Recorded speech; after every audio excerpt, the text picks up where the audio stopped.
نام خدا هستم. با سلام خدمت شما بینندگان و دوستان گرامی. لطفا اون کیرکوفون رو باش برنرو بده من. بسم الله الرحیم هستم. این جلسه مسابقه یه چی بود یه چی نبوده و امروز میخوایم سوالاتی بپرسیم که کون بازیگرای ما پاره بشه. لطفا شرکت کنندگان محترم، شماره 1 آقای صمد دو پس تپه کن. شماره 2 کپ بزنیم. شماره 2 علی ابناک لوله‌ای. و شماره 3 آقای کامبیز باقر. خب بعد این مسابقه ما میخوایم نفری 3-4 تا سوال بکنیم، آبشون در بیاد، کونشون پاره بشه. بله لطفا خودتون با صدای رسا و تخمی خودتون رو معرفی کنید. صمد دوکوستانفه از کدوم شهر؟ قزوین. چند سالتونه؟ 28 سال. چند سال کون میدین؟ 14 سال. خیلی متشکرم. شما؟ علی ابناک. بله از کدام شهر؟ تهران. به چند ساله؟ 38 سال. چند سال؟ 38 سال. آها خیلی ممنون. شما؟ علی. خیلی معذرت میخوام، کامبیزی باقی هستی شما. شیر خر. بفرمایید. زیوس. خب بله خیلی متشکریم. بله سوال اول آغاز میکنیم. اعلان پاس. اعلان پاس کره خر. این کامبیز باقی بود. بله. آقا یکیتون تیک داشته. سوال اول پیگیری میکنیم و سوال عزیز شرکت کنندگان عزیز میپرسیم. امام خمینی صلی الله علیه شیر تو دهنی لعنت تا سوال رو بخونم. امام خمینی صلوات الله رحمت الله در سال بقیش بگید. زین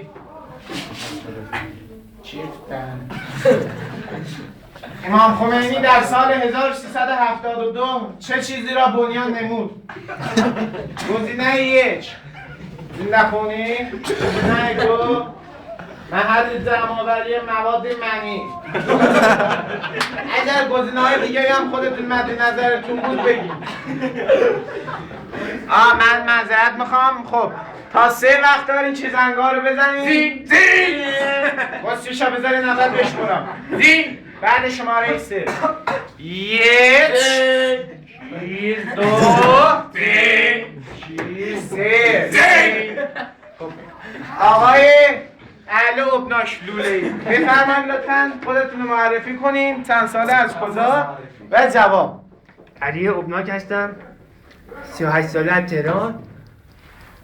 گزینه 2. گزینه 2 صحیح نمی باشد. لطفاً شرکت کنید. بفرمایید. کامبیز باقی از افسریه. بله جواب. جواب گزینه 1. به چه دلیل؟ زنده خانه. به چه دلیل؟ همینطوری. براوو. 1400 امتیاز ازشون کم میشه. براوو دست بزنید. زین. بفرمایید. اخیر آقا فوشا خان مادر ندین تو این برنامه. زین. شیر خط سال. بفرمایید. به خاطر اینکه کمرش پر بود. بله. 1000 آقا میخواد بکنی بیا بکن دیگه. این نامستق من گوش آقا میذاری یا مکنه؟ بفرمایید. خب باز بکنید.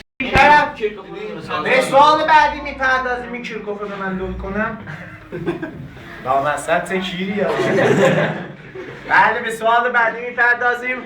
ما این سوال رو میخوایم کون شما رو پاره کنیم. از بین حضار محترم یک نفر درد داره کسیش تا آرنج میکنه تو کونم.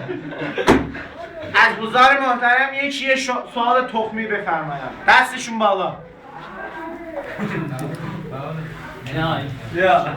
خیلی متشکرم. علی لوله‌ای میشه اون عقب. دوربین با من بیا. بفرمایید خودتون رو معرفی کنین. چند تا بچه دارین؟ چند تا شکم زایدین؟ من 25 تا بچه دارم، 26 تا زایدم. چند تا؟ خیلی متشکر. اسمتون؟ اصغر نژاد اصغری. خیلی متشکرم. بله سوالتون رو زشت بفرمایید. بیل با دسته شاف کردن شاتر بی دسته. سوال واضح نبود یه بار دیگه. بیل با دسته شاف کردن شاتر بی دسته. خیلی متشکر. اولاق بذار گزینه‌ها رو بگم. بله بیلی با دسته راحت‌تر این دفعه تا کت. من یه چیزی بهت میگم. بله بیلی با دسته استعمالش راحت‌تر یا بی دسته؟ خود خر گزینه 1 بیلی با دسته، 2 بیلی با دسته اردبیل، 3 کلنگ، 4 فرغون. بفرمایید. فرغون. غلط. دوست میدونی کلنگ بهتره. غلطه. اردبیل. آقا اردبیل. جوابتون درست بود ولی به دلیل اینکه چون لگت زنگ رو نزدید نمیپذیرم. وایسا. زین. الان شد. اردبیل. غلط ناقص. وایسا. زین. دسته اردبیل. بازم غلط ناقص. یه خر شدم. چیش 3 سانتی میره. بیل اردبیل. آقای مجازم من معذرت میخوام از روزنامه گرامی. این دست کدوم به دست چی؟ آقا خیلی چونش گنده است. آقا بله بینندگان گرامی این برنامه رو واگذار میکنم به شب چشتیه ادامه بعد